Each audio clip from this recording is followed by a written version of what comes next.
My skin is black. What you looking My at? skin Yeah, is black. I feel so good to be black right now. is black. Welcome to episode 66 of the Black in Fashion podcast.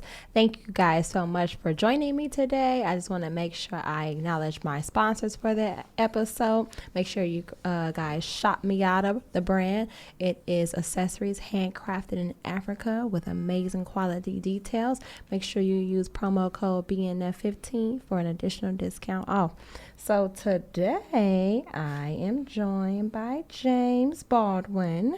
James Sanders. James Sanders Baldwin. Yes, James Sanders, no Baldwin. No Baldwin. Okay. James Sanders. Yes. Now, if you just want to go talk to me a little bit about where you're from, Okay. the fuel of events to even get you started, like in somewhat of like a fashion career and fashion things. I know you do a lot of stuff. We're gonna unpack them all individually. Okay. But if you just want to just tell me a little bit about where you're from, where you grew up, your education, and what kind of led you on your journey. Absolutely.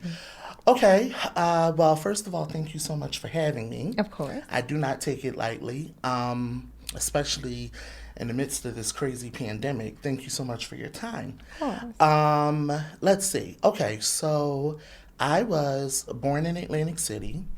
I'm from Philadelphia. And let's see. Okay, so education-wise, I have a bachelor's in journalism from Rowan University. Nice.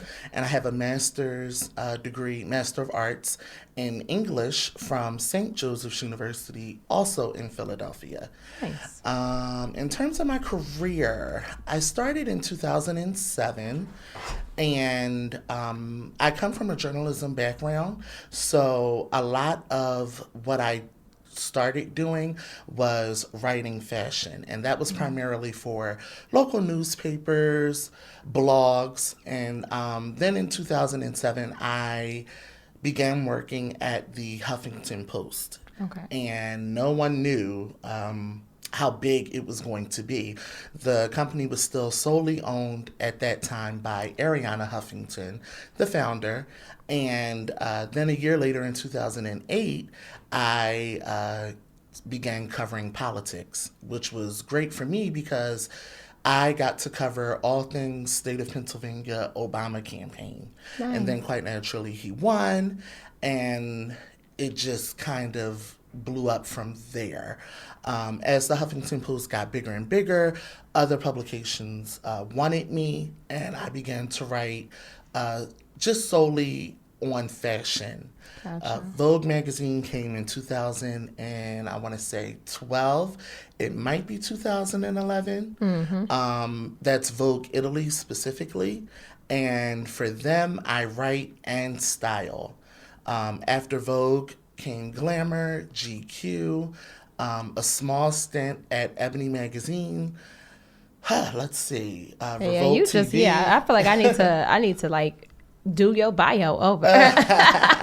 But the Baldwin thing, it's funny, the Baldwin thing came actually like at the start of this pandemic. Okay. It is a collaboration between myself and Medium.com. They brought me on to create my own publication. Nice. And so Baldwin obviously is named after the famous African-American writer, James Baldwin. And we are a publication, a small staff of 24 writers I'm managing, editors, videographers, publicists, all of the above. Mm-hmm. It's 24 of them. And we cover Black issues, and we are a staff of African-American and Black and island people. Mm-hmm. And so that's essentially the concept of that. I call it a social justice publication geared towards Black tastemakers. Gotcha. Yes. So do you want to kind of break down some of these articles that you've discussed? The one that I'm most interested in is Fashion's Negro's Problem. Yes. So let's see. During Juneteenth, I wrote a story. It was more so of an op-ed. Of course, it was called Fashion's Negro Problem. And in the story, I'm addressing the issues that I've experienced that a lot of Black creatives in the fashion industry have experienced, and it came off of the heels of the public apology that Anna Wintour issued. Also, the memoir, I think it maybe his third memoir, Andre Leon Talley, I believe it was called In the Chiffon Trenches, yes. And so I reference both of those things along with obviously Black Lives Matter at length in the story. The reason why, though, I was motivated to write the op-ed came largely because of the lack of confidence, I'm going to say, and then also the lack of history that our people have where fashion is concerned. It's so much deeper than, oh, well, this trend started in the hood, which is absolutely true. Right. But your history in fashion and our contributions in fashion extend far beyond that, right. Even far beyond slavery, which a lot of times is the narrative that, well, your history started with slavery and you come from slaves. But where fashion is concerned specifically, we were the original pioneers, and it's proven through history. Right. I feel that. I like that. Okay. So what would you say is one of the biggest struggles you feel like Black creatives are facing right now in the industry? A lot of it has to do with finding a seat at the table. Okay. And I think that in being so pressed and obsessed with that, that's really where we mess up. So, for instance, a lot of times when you're the only Black person in the room and you're putting together a shoot, or even you're at an editorial meeting and you're brainstorming about what stories could possibly be displayed in that issue or what have you, it's always hard to get your perspective brought across. But the gag is that oftentimes people are interested in the urban, which is very different, perspective. Gotcha. And so you'll be the only Black person in the room being told what the urban and Black experience is.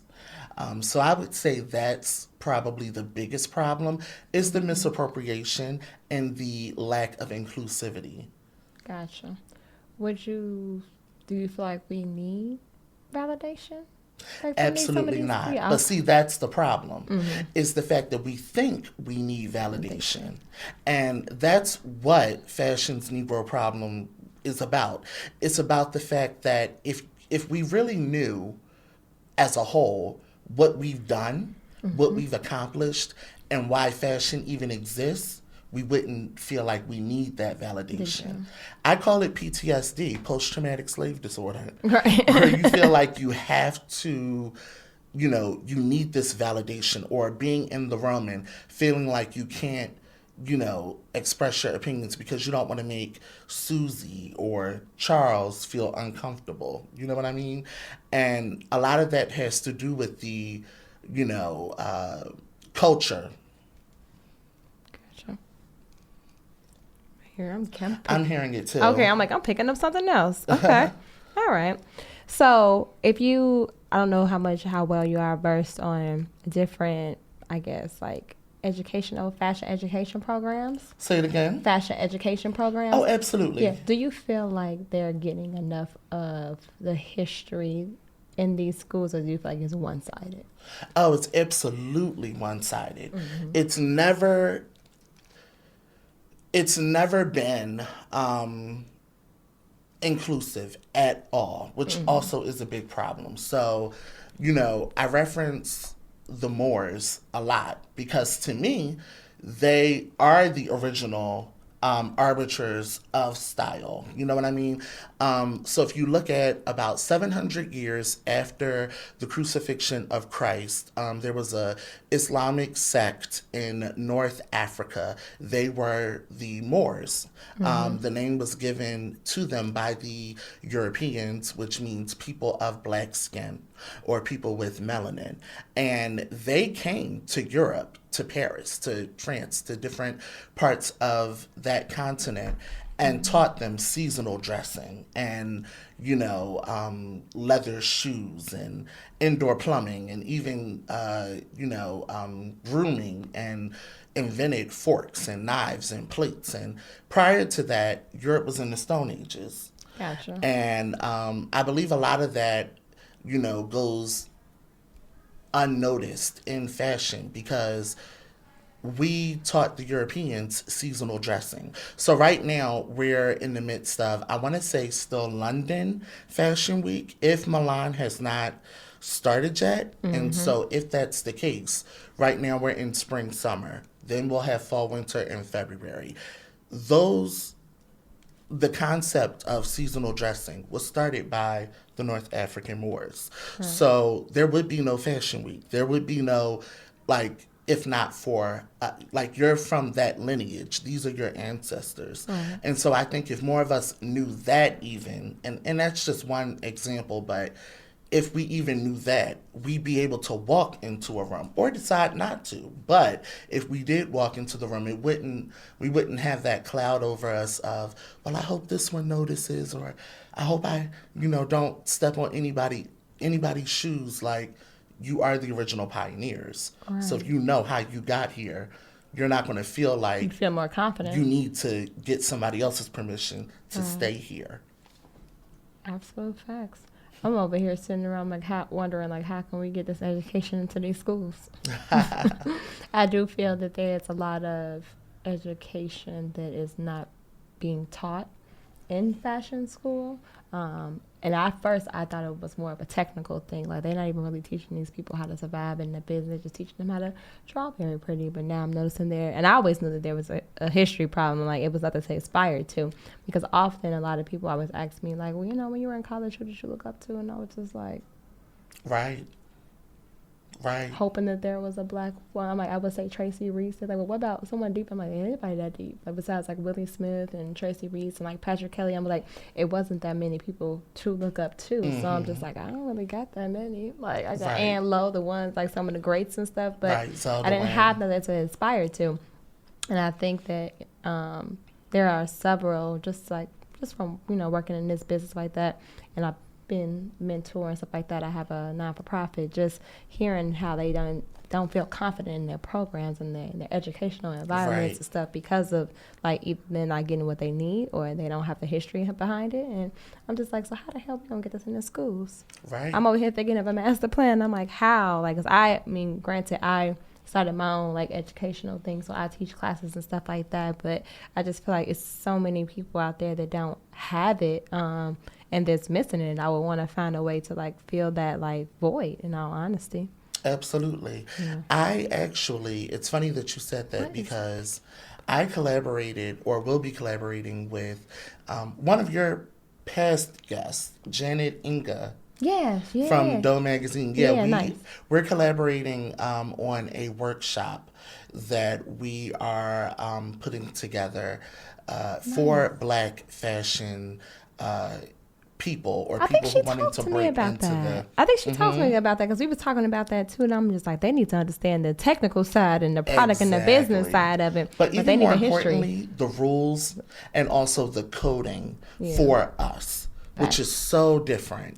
There's never been a course, a workshop, even with these mentors, a lot of them don't tell you that what you must understand, most importantly, as a Black creative in the industry or as an aspiring Black creator wanting to get into the industry, is that the same rules do not apply. Facts. So you must know how to maneuver and work with who you are and what you are in order to leverage that to get to where you need to get to. Yeah, that has not been taught. So that's what she and I are working on putting together. That's really dope. I want to be a part of that too. Yeah. So can you tell me about a time, just maybe in your career? I always say I have a segment called It's a Success, It's a Disaster. Ooh, so is there any time in your career where you felt like you learned a lot and you were able to take those practices from that situation and embedded into yourself and maybe your team as you move forward? Like, have you ever had any situation like that? Oh, so many. Let's see. But the one that comes to mind has to do with when I began styling one of the cast members from Scandal on ABC. And the biggest lesson that I learned from that is negotiation, reading your contract thoroughly, and fighting and advocating for yourself, because everybody else is going to fight and advocate for themselves. And so essentially what happened was I was styling Guillermo Diaz, who played, his character was Huck, and he was Olivia Pope's right-hand man, so to speak. And let's see, I styled him for everything outside of the show. So Late Night with Jimmy Kimmel, Conan O'Brien. I did him for The View, the NAACP Image Awards, the Emmy Awards, LA Today, People Magazine, any press that you can think of during the last 2 seasons of the show, I was responsible for. Gotcha. And I was pulling from all kinds of designers, because Scandal was at that point the #1 show on TV, and he was such a popular character. The problem with that was, though, and I feel more comfortable speaking about it now than before, but the #1 problem for me had to do with payment, and that had nothing to do with him personally, because obviously he had a team. Right. What was happening was I was essentially being manipulated. I was being given the grooming budget rather than the wardrobe budget. I don't know for a fact, but I believe someone, I should say, was having me invoice for grooming. Meanwhile, there was a wardrobe budget that was available for the stylist. So they were pocketing the wardrobe money. How I found that out was I called ABC Disney to find out where my check was. I was only getting paid some outrageous amount, $250, which is nothing, right? Well, and exactly. But there are a couple of things with this that the reason why I'm even saying these things and being so specific. But I called ABC Disney to figure out where my money was, because it had been over 30 days. In the contract, it said that they could pay me over what was called net 60, net 90. That's when I figured out what that meant. Which meant 60 days or 90 days. 60 days or 90 days to get your check for something that you may have styled him for 2 months ago already. You know, and it's from when you send your invoice. It's net 60 or net 90. Exactly. Wow. And I was sending my invoices to his manager. His manager was sending the invoices to ABC Disney. If she sent them, when she sent them, I should say. Here's what I learned from that, most importantly. If people in this industry see that you are trying to break in, or that you're so excited and happy about it that you'll just do anything, people will take advantage of that. Absolutely. At that point, I had already styled several other celebrities and had done TV and film and the Grammys, and had looks on like over 19 best dressed lists. I had the credits, which is how I got the job. But at that point, as a stylist and as a creative, my mentality was different. I did not know my worth. Right. And that was taken advantage of. Now, when I negotiate things, it's always, I need my deposit up front. You will pay for shipping. You will pay for handling. Facts. You know, right. And I don't do net anything. It's net, when I send you this invoice, net that money over. Right.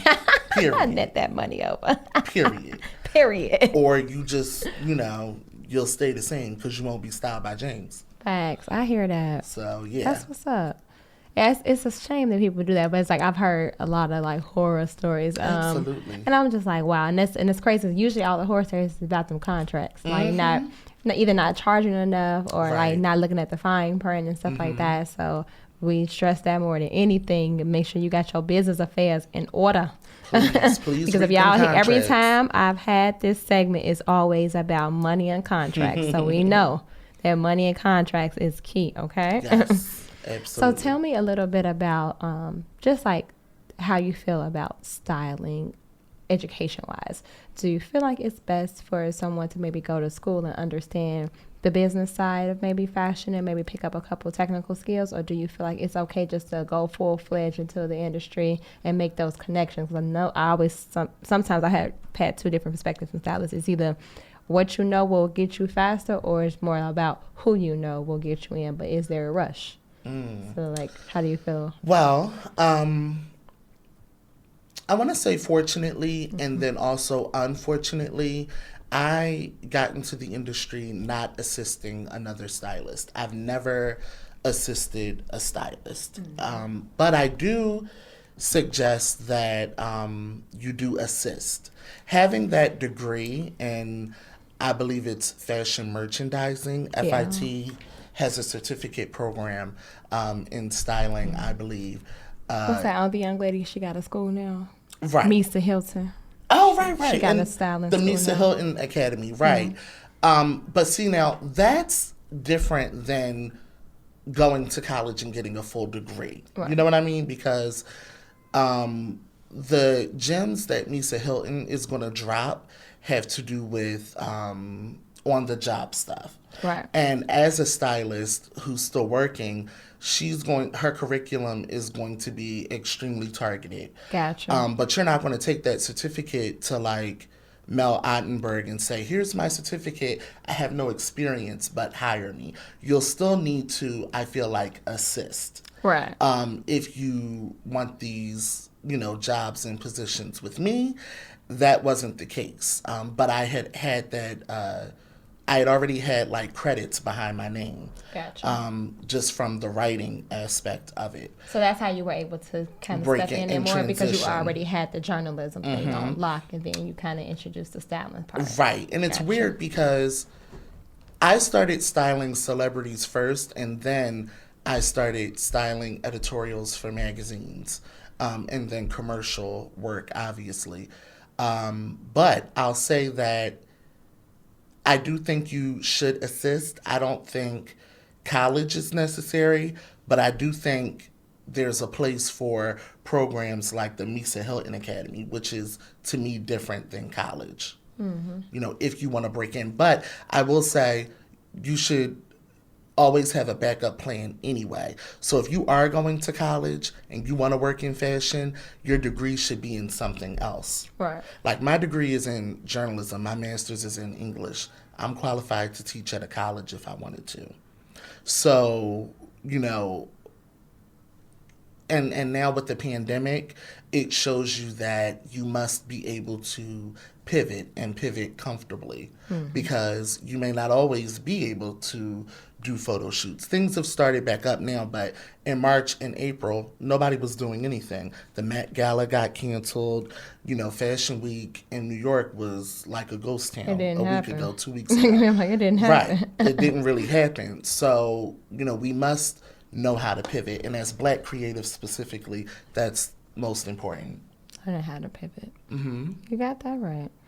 I would say I probably did the same thing, like not design, more so went into like the consulting role, and I like pivoted back into design, like with creating things, just because I didn't want to lose my skill set, but I wasn't completely, I guess, I didn't have it all together as a designer.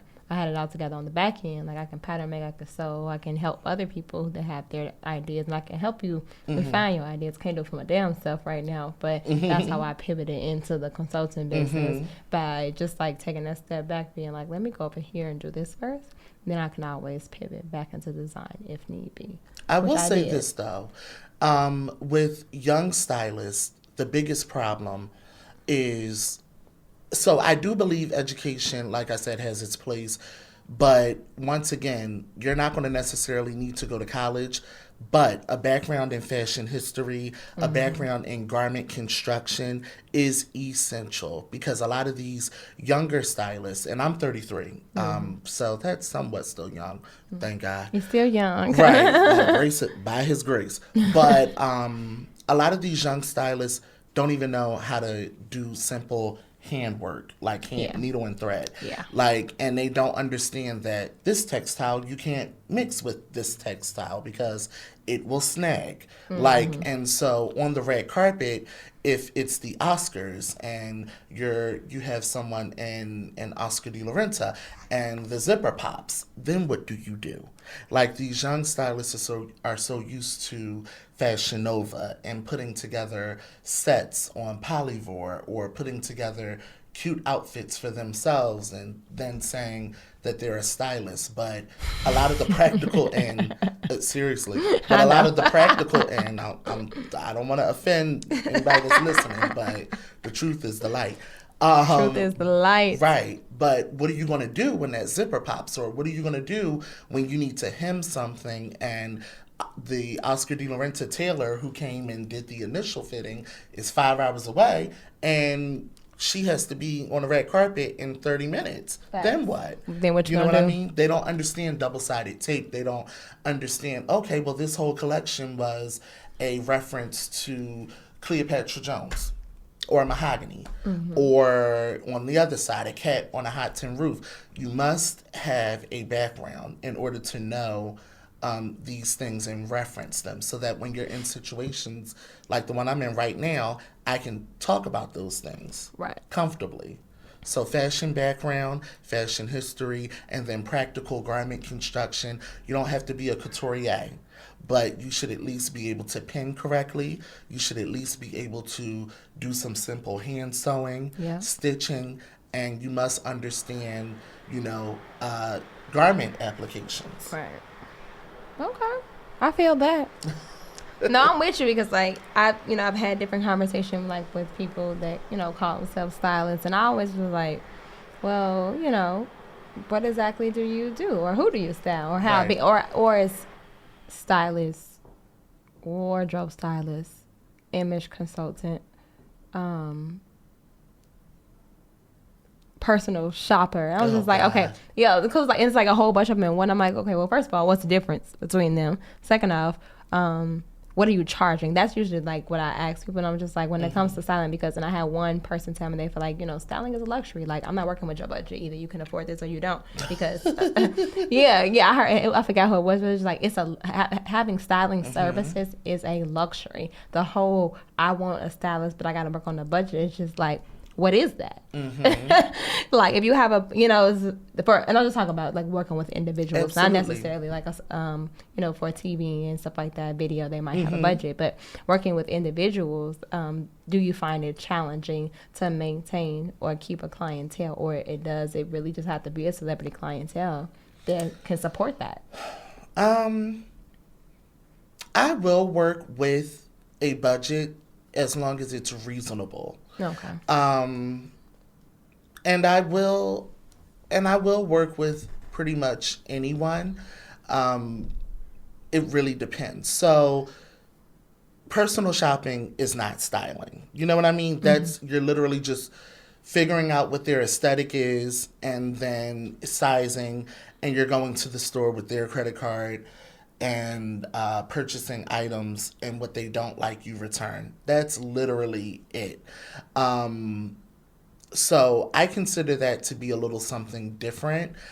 I will do that kind of work. I've done that work earlier on in my career.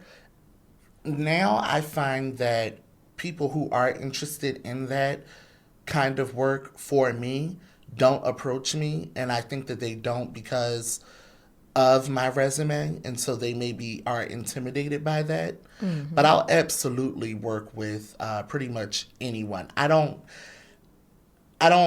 guess I haven't had enough fashion trauma yet to say, that's it, I'm done. But after that scandal thing for a couple months, I said, you know what, forget this. I ain't got time for it. I ain't got time for it. I'm about to, hop on the red eye to LA and start to drag a few people. trying to stay saved. Sometimes, And, sometimes you might have to drag someone. Not Every even saying drag someone, but just like a come to Jesus. Like, come on, like, especially when you're working with like other Black creators, Black people in different positions of power and stuff like that. But then also another reason, because you are Black and you want to stand your ground. Exactly. So on both You sides, must. you know, because you want to provide feedback to your other Black creators that you may be working with, but they might be fucking up. But then also because you're not gonna play me and think that I don't know nothing about business when I'm about to come full throttle on your ass. So, I get it. I think a lot of people are so scared of you're being so aggressive. I let that go.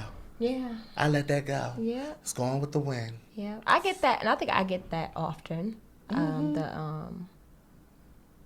The aggressive Black woman. Oh, yeah. I get it. I got I'm it when sure. I was an employee. I still get it as an entrepreneur. I still get it from employees that don't know how to take constructive criticism, and those are the ones that gotta go. Bye. Period. But yeah, I've gotten it, and I'm just like, I'm not aggressive, but I am assertive, and I am a business owner, and you are gonna respect me and my business. So, and I talk with a lot of diction in my voice, and some people would just automatically jump to conclusion like, oh, you don't have to be so hostile. No, this is the way I speak.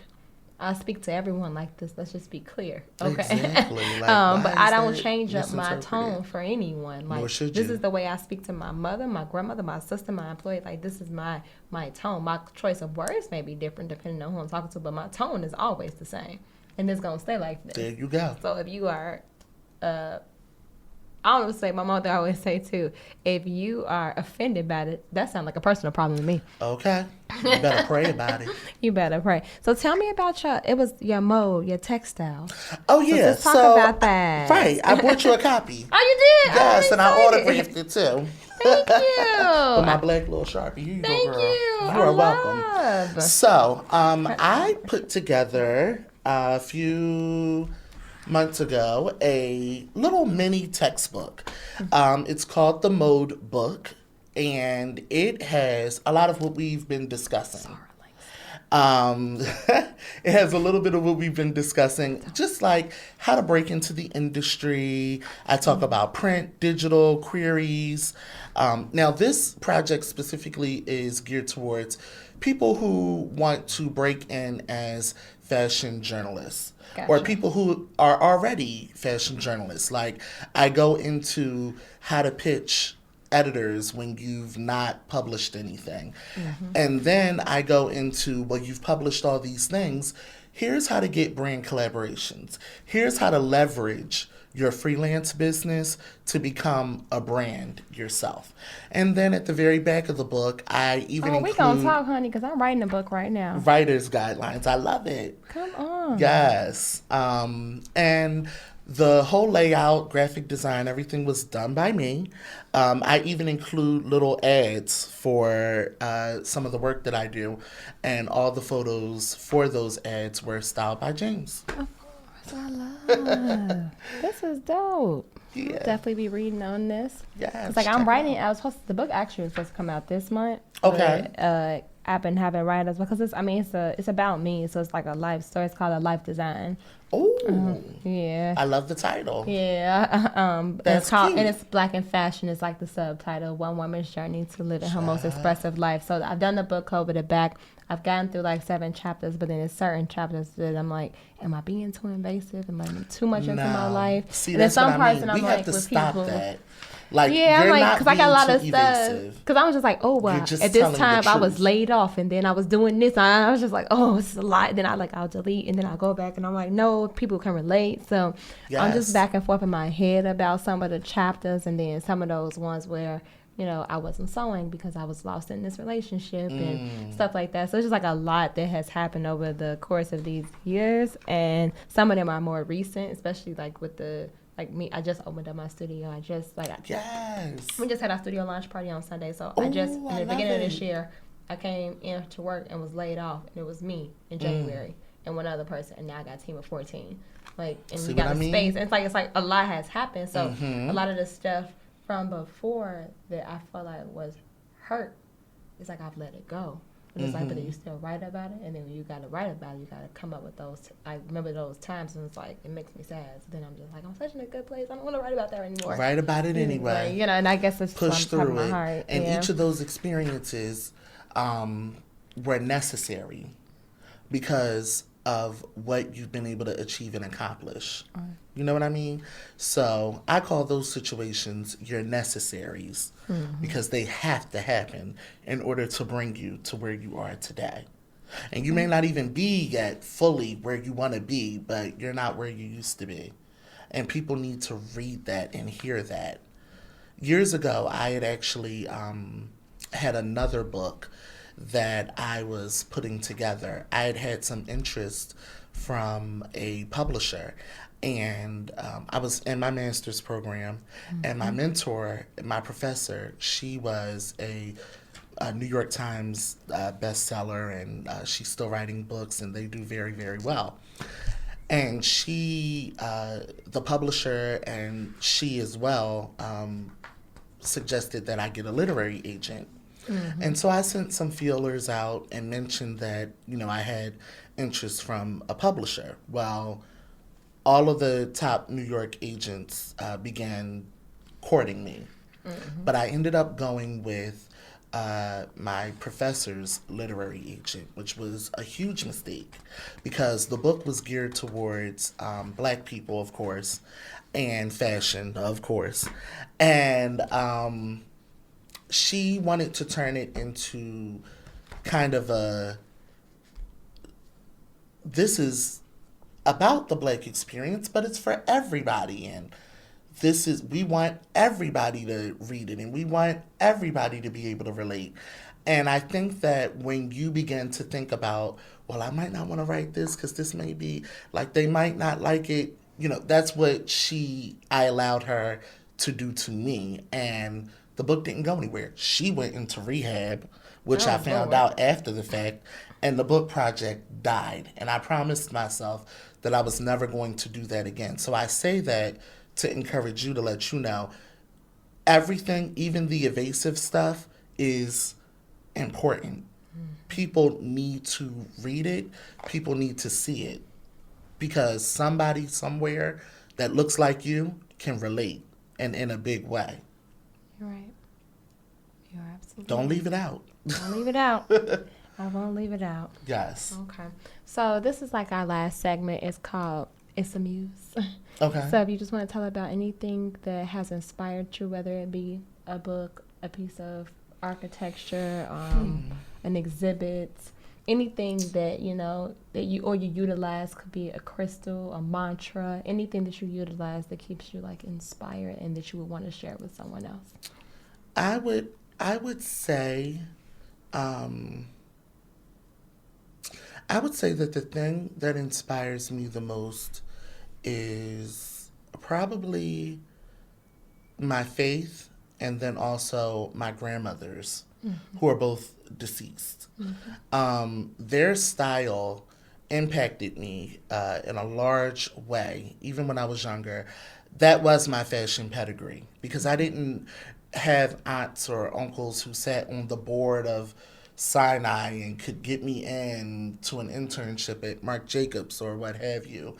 So for me, it was going to church every Sunday, seeing the church hats, seeing the sequins, and even the deacons, and like how their suits were tailored, and the shoes always matched, and because it was the 90s, child, in the 80s. Right. And the hats, the fedoras, the accessories, and how garments were taken care of, and how when things didn't fit, you made them fit with your sewing machine or your hands. Right. So that background has really inspired me to keep pushing and to always press towards the mark. Gotcha. That's been my biggest inspiration, is just kind of that background and using it to leverage up and level up. I like that. Funny thing is, my grandmothers are their names is my brand. It's my middle name, and it's both my grandmothers. One is deceased, one is alive. Okay. One taught me how to sew and helped me pay for school. The other one, both of them real fashionable. So my brand name is Collier Bettini. I have one grandmother named Berta, another one named Ernestine. So Bettini is them. So all my handbags, my jumpsuits, my jackets, it's all our brands. Homage to both my grandmothers. I see what I mean, like. Those grandmothers. Those grannies always come through in okay. the clutch. Always. Always. Well, thank you so much, James, for joining me. Just want to throw out like all your social media so they know like where to find you, where to follow you. You want to do some book promo where they can purchase? Let them know. All right. So on Instagram and Twitter, I am James R. Sanders, all one word. Sanders spelled SANDERS. On YouTube, on youtube.com/Styled by James. And you can visit my website for literally everything else. And that website is www.jamesrsanders.com. Perfect. I'll also make sure that all of this information is in the show notes as well. As I always say, thank you guys for tuning in. Stay black. Peace out. All right. Say yes.